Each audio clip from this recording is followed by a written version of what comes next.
Okay, welcome back.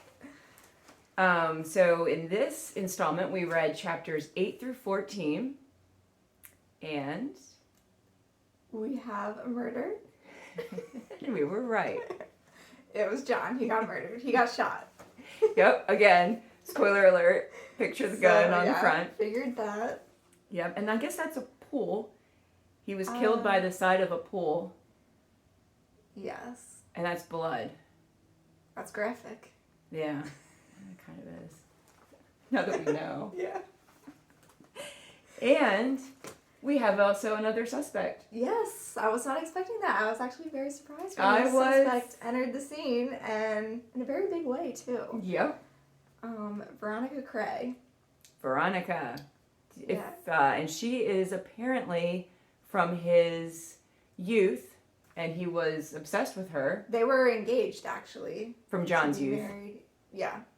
And, he basically broke off their engagement 15 years ago, because she's an actress and wanted to move to Hollywood, and he has his career as a doctor and didn't want to give that up. Yep. So we're going to add Veronica into the mix. And she comes over with some flimsy excuse to borrow some matches, which, did you notice, she never took back to the house. Right.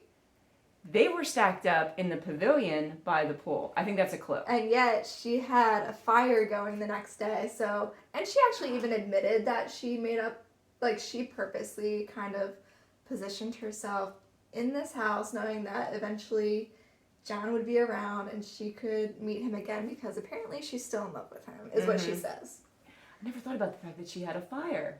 Yeah. Oh my gosh. So she's a liar already. Yep. And an actress.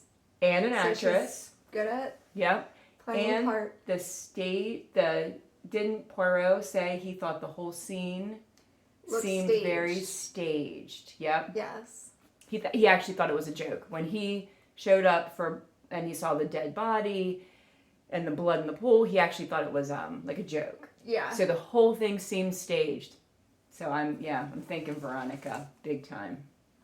Yeah, she's definitely suspicious. And she also made this big declaration of love, and he said, "No, I know what I want." I'm assuming he meant Gerda, but he did say his dying word was Henrietta. Yes. And important to note, when they found John lying by the pool dying, his wife Gerda was standing over him with the gun in her hand.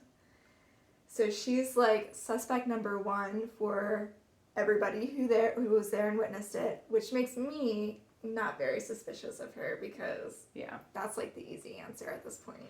Yeah, and I actually did kind of think Gerda seemed a little suspicious before you saw her with the gun, because they sort of lay the groundwork that she likes to pretend to be dumber than she is. Yes. So I thought, oh yeah, she's probably a murderer. Because she pretends like she can't do things as well as she actually can, and then at one point, they were all taking turns shooting the gun the day before, and she like missed the target horribly, and we just wondered if maybe that was an act, and she's actually a good shot. But now I'm like, Yeah, now that's blown, because why is she standing there with the gun? It was like red herring. Wait, yes, red herring. Yep. It's a very Agatha Christie word. I like it. So that's our impressions right now. I don't know. Do you have anything else from this little section?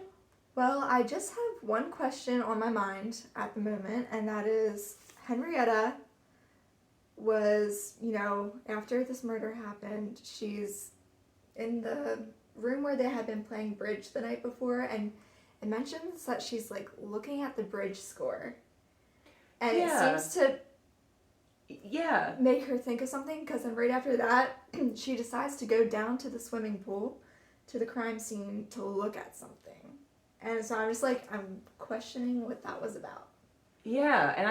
And so when they played bridge, it was basically a setup to make Gerda win. Like, they purposely let her win. So it made me think of how, like, Poirot said the crime scene seemed staged. The bridge game was staged.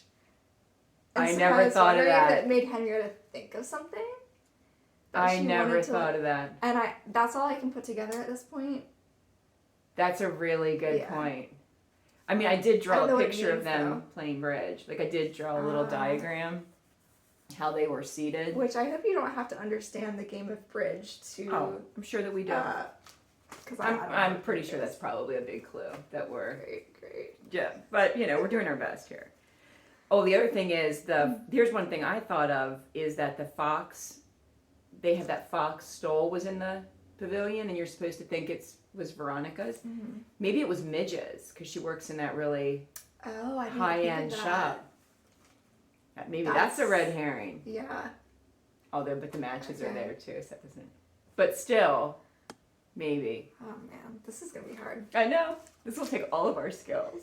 All right, so we'll be back after we read the next little chunk.